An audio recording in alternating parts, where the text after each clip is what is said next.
Happy Father's Day, men. I am so proud to know you and appreciate the community and inspiration and contribution that you have in my life and the lives of those that you serve every day in your jobs, your marriages, families, all of that. Iron definitely sharpens iron. Speaking of iron, I'm rocking my new Iron Tide shirt. Love these guys. If you do jujitsu and you're in the Kansas City region or anywhere, definitely support Iron Tide. Love what Billy and all those guys are doing. So, welcome to the new episode of 5 Minutes to Learn. This one is about expectations, and I'm not going to talk about what it's not about because I've got 5 minutes, but the expectations that we put on ourselves are a first world cancer of the most destructive kind. I'm talking about expectations that bring shame on others and ourselves. It can show up like this. I should be making a lot more money than I am right now. I should have gotten that promotion. My wife should do this for me. My kids should just know to not do insert really annoying behavior or habit here. My boss should know this. This is basic expectation, right? My employees should know this. Those are the types of expectations that will shipwreck your life faster than, I don't know, a Tomahawk missile in the bow of the boat. I can't even come up with the words sometimes to describe how harmful my own expectations have been on me in my life and my journey and everything. Whether it's jujitsu, which I'll be releasing an episode to talk about my journey to blue belt coming up in the next week, or my job, or in school, or with my family, with my wife. Expectations can be so destructive. So here's the point. Here's the turning point where it can come for you. If you just make this 90-degree turn in your life, if you're dealing with harmful expectations, go to gratitude.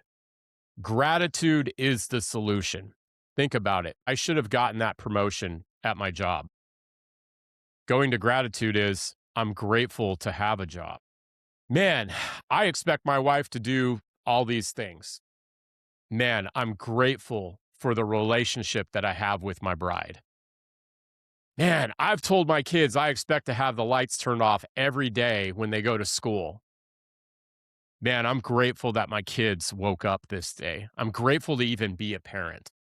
If we can just turn to being grateful and make that an instinct, developing gratitude as an instinct, that will help with this first world cancer that is unreasonable expectations of ourselves and others. Going to gratitude, practicing it, it is awkward at first. I've had gratitude journals. I've had daily prayers where I focus on gratitude. I've had days where I go to the gratitude journal and I can't even write down one thing. That's how I've struggled with my mindset over time. But as I started to practice it and looking for reasons to be grateful, my worldview, my whacked perception really improved. It is something that you have to work at, but eventually, if you practice it enough, it definitely becomes an instinct. And all of the super successful, well-connected people in the world, they're telling us the same thing. Be grateful. Focus on gratitude. Go watch the Jocko Good video. Okay, I'll probably tag it in the show notes because it's worth a view. But man, if you're not getting the results you want of yourself or others, I would argue that maybe you have unreasonable expectations. Take an inventory of your expectations, write them down on a wall, and then on the right side of that wall, write down what's the grateful inverse of that expectation, or how can I turn to gratitude instead of that expectation. Thank you all for checking in. Again, fathers, I see you. Mothers, I see you as well.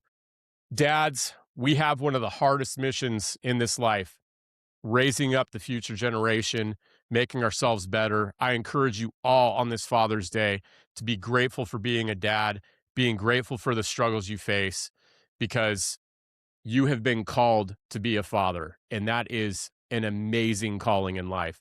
I love you guys. Thank you again for checking in. We'll have another episode. coming up shortly within the next week or 2 weeks, where I'll be cataloging my journey from being a white belt to recently becoming a blue belt. And I think y'all enjoy it, whether you do jujitsu or not. Thanks again.